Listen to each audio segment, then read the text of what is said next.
Not too long ago, I wasn't watching what I was doing, and I backed my boat trailer into something so that it made the tail light get cracked, and it didn't keep the tail light from working. This was a very good tail light. It's marine grade. It's made to be submerged, but it had cracked the housing, so I had zip tied it on here. I've finally gotten around to just ordering a new one, and today I'm going to show you how I install these. I'm going to recommend this brand for you. This brand is called Optronics, and I'll leave I guess something in the comments that'll allow you to order it off Amazon.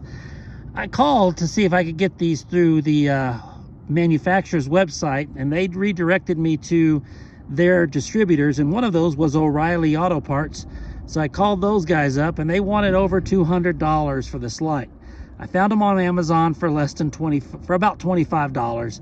And if you want to use the link that I'll provide you in the comments, there's one for the passenger side, which is the right side, and one for the driver's side, which is the left side.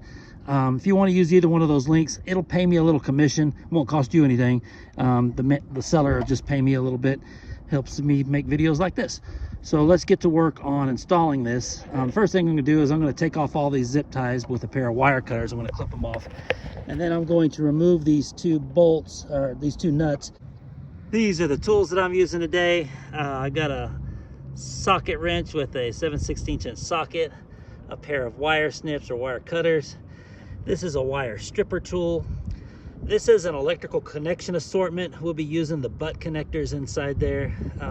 This is a tool that is also a wire stripper, but it's really good for crimping down the butt connectors to the right pressure. And then we're going to be using some heat shrink tubing assortment kit. We'll be using one of those to heat shrink the butt connectors on, and then we've got a lighter, or you can use any really good heat source to shrink that tubing. All right, you can see without these zip ties holding it on, it's just falling apart. That's why I had them on there. You can also see on the inside, the guts of this thing, that this resin is what seals in those LED lights, and that's what makes it marine grade, submersible. That's real good. I went ahead and loosened these, so I'm going to go ahead and take these off, and we'll get started on the wires. Now that we got this off, you can see a few things. One, you see that you've got a white wire. It connects directly to the mounting hardware, and that allows you to ground this on your trailer. And then it has two wires that come out of my trailer. They happen to be these green and brown. I'm going to go ahead and just clip them close to this board in here so that I have plenty of wire. You know, thing with wire is you can always cut more off, but it's really hard to add more on. So start with as much as you can.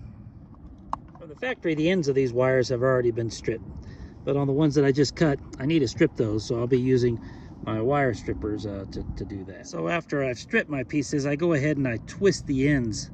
That makes it more like a cable, you know, twisted together instead of allowing the individual strands of copper to kind of fray out and go their own direction. And that's important because we're going to be using some connectors over here to put them on, and some heat shrink. So these I found at Harbor Freight, real inexpensive. I'm going to be using these little 1614 AWG butt connectors, and then I'm also going to be using some heat shrink tubing. In this case, it's a 19/64 inch, and it's about 2 inches long. All of these come in this kit, and when you open up the kit, the little door kind of has what we're using. So this is the one that we're going to be using for the heat shrink. And then inside here, you'll see that this right here, this blue one, is the one we're going to be using for the butt connector.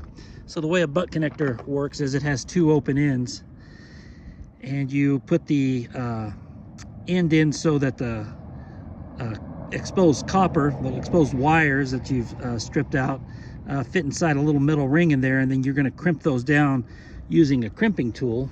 The crimping tool usually looks something like this. This is kind of a generic one. And up at the top, you'll see that depending on the type of connector you're using, it shows you which one to use. Like that blue one right there has 1614 in it, so I'll be using that. That'll compress it to the correct I guess diameter, to make sure it holds on real well. Now after we compress these butt connectors on the wires, we're going to slide the heat shrink tubing over it, and then we'll heat the tubing so that it shrinks around the butt connector and provides a really good kind of weather tight seal. So in order to make sure you don't forget to put on your heat shrink tubing, go ahead and slide it onto one of the wires, either this one or that one now, and that way you won't have to take it back off when you put on your butt connectors. So yeah, I'll go ahead and slide these on now, because I have been known to forget to put this stuff on. And then after that's done, I'm going to go ahead and put on my butt connector on one of them. Now on the butt connector, you'll see that it has a flared out part, then it gets narrow, and then it flares out again. You want the plastic part here, the insulation, to kind of go up to where it flares out, but not past it, because after that it's all going to be connection. So I'll grab these here and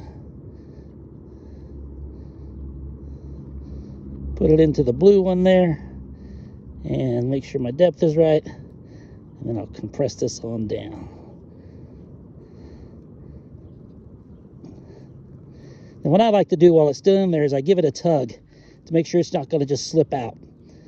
After I take it off, I give it another tug. You can see it's made an indentation in there. It means that's nice and tight. So I'll go ahead and put on my second one now. Wherever it went, let's see. And it's the same thing.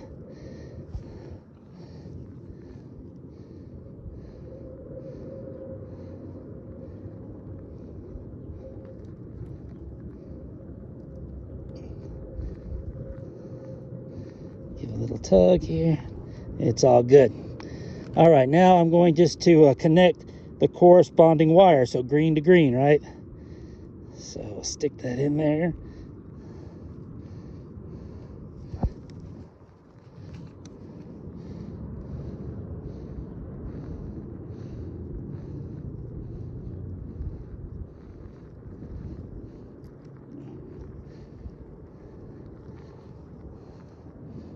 Tug good. Same thing on this one.